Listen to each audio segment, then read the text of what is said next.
Hey guys, this is StarFox here, and here is my review of StarFox Assault for the Nintendo GameCube. This is the fourth title in Nintendo's StarFox series, and it's the sequel to StarFox Adventures. But while that game was an adventure game like Zelda, StarFox Assault goes back to the tried and true StarFox formula of R-Wing flying and blasting the shit out of tons of enemies. Oh yeah. So, is StarFox Assault a worthy addition to the series, and how well does it hold up? Well, let's get into the review to find out.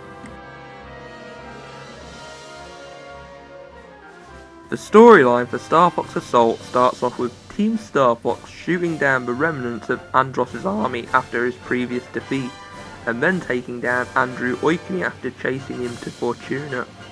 But after that, they then get faced with a new enemy known as an Aparoid. After defeating one, they receive a core memory from it. They then need to get more core data from the Aparoids so they can track down their homeworld. Who are these Aparoids and what is their purpose of destruction? Overall, I think the story is pretty good. It's well told out and developed. It has some pretty epic moments to it. And interestingly enough, the main villain this time is not Andross. The Aparoids are, and they prove to be some mean-ass motherfuckers. So, I'd say the story is good, better than the previous game anyways. The gameplay for StarFox Assault is split up into 3 different sections: R-Wing flying, on-foot combat, and landmaster driving. First I'll talk about the gameplay all StarFox fans have come to know and love, the R-Wing flying.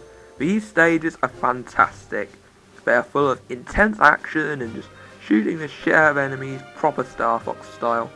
If you aren't familiar with this type of gameplay, you're basically just flying, shooting, and occasionally saving your teammates from enemies.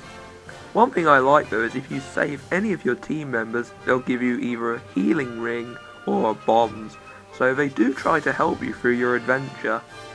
These stages can work both on rails or in all range mode, and they both control well and the button layout is comfortable, so they're good. Next is the on-foot combat.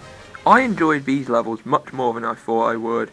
These levels consist of your pilot on foot shooting a certain number of targets in the level, and you're given quite an arsenal of weapons at your disposal.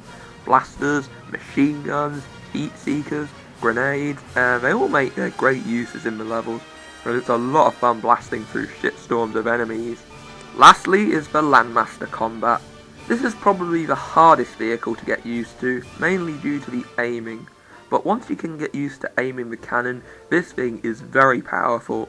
You can plow through enemies, blast down doors, hover and take out enemy R-Wings with little to no trouble at all. One thing that's a nice feature is you can change your control configuration for the on-foot and landmaster missions to whatever suits you best.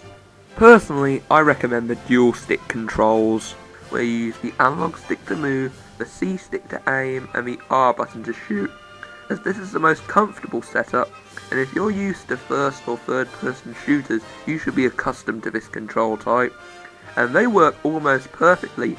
The only niggle I had with them is in the Landmaster you can't rapid fire, so shooting can feel stiff, but apart from that the controls are great. The levels in the game are all fun and range from chasing down an enemy to destroying targets in the levels, and there's even a couple of defense segments where you ride on an R-Wing of an ally and you have to use a cannon to protect their R-Wing from enemy attacks. These are really easy but still fun. Once you've beaten a level, you get ranked on your score. You get a star badge if you don't lose any of your team members, and you get a medal if you're able to get enough points. To add to the game's single player, there's also a multiplayer option where up to 4 players can fight each other in battle arenas. If you get friends round, you can have some real fun with this mode, and I like how it works like rock, paper, scissors. Landmasters can take out R-Wings, pilots take out Landmasters, and R-Wings take out pilots, so it can be great fun playing this mode with your friends. So overall the gameplay holds up really well, it's addicting, and it's great fun. Now for graphics. Well, if you've played StarFox Adventures first, you'll probably think these graphics could have been so much better. And while that is true, StarFox Assault still shows off some nice graphics for the GameCube and has some great designed levels. The fierce snowstorms in Virginia can make vision harder, and it gave you an authentic feel of really being in a blizzard. And the Asteroid homeworld is a great level, as it has the feel of a wacky, out-of-this-world alien home, and I loved its zany design. It was one of my favourite levels in the game. Plus the game also gives you a great feeling of outer space, just like before. I personally like the character models and think their redesigns look pretty kick-ass, although General Pepper looks like a melting wax figurine. So while these graphics aren't the best the GameCube has to offer, I still find them really appealing, and it's got some nice vibrant level design, and it still looks really good for the GameCube. For music, StarFox Assault used a fully orchestrated soundtrack, and boy does it sound great. The game includes orchestral scores of many of the beloved songs from Star Fox 64. Thanks for lending me a hand back there.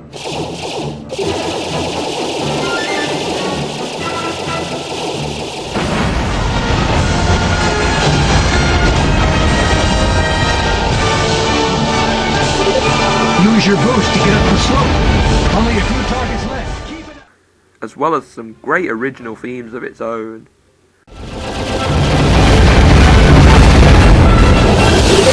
Fox, use this!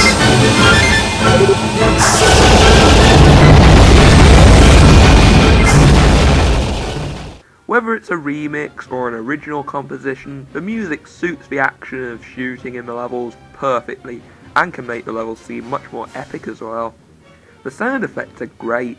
The sounds from the guns, the R-wings and explosions etc. all have appropriate sound effects, and what makes them so great is they never drown over the music of the game.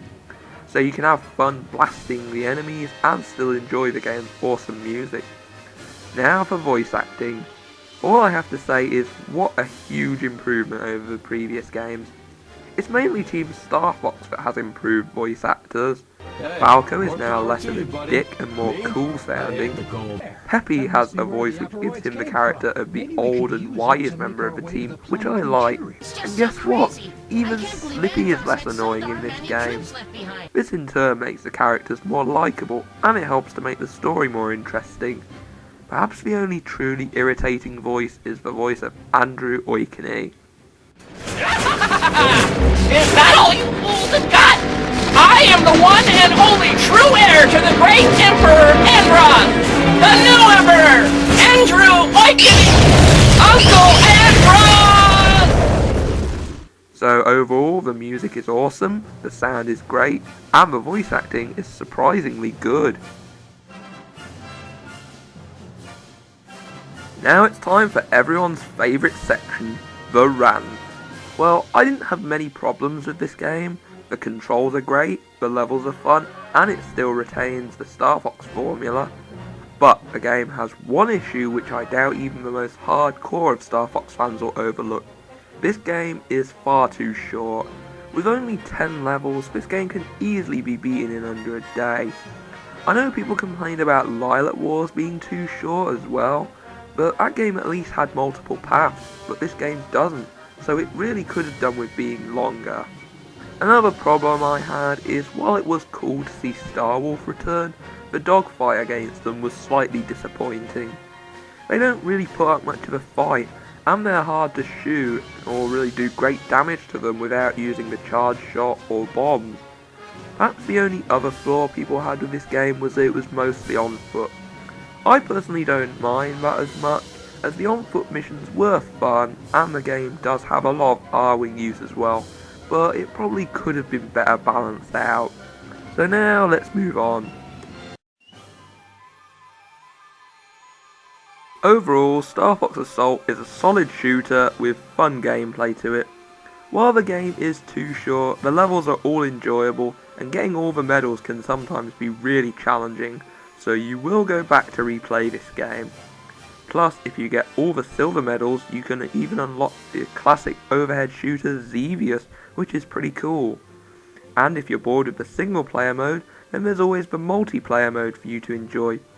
As I said before, it can be great fun playing it with friends, And if you're watching this, Nintendo, if you make a StarFox Wii, please bring back this mode and give it online capabilities. That would be awesome. Still, if this game was longer, it probably would have got a higher score, but everything StarFox Assault does do, it does it right, which is still good, and to what it all came down to, the game was fun. Why this game gets left out in the mix of great GameCube titles is beyond me. With a deep and interesting story, great controls, addicting gameplay, and awesome music, StarFox Assault is one of the best StarFox games out there, and if you happen to come across it in your local game shop, I say check it out, and give this underrated GameCube gem the recognition and love it truly deserves. And so, Tom's final score for this game? 8.7 out of 10.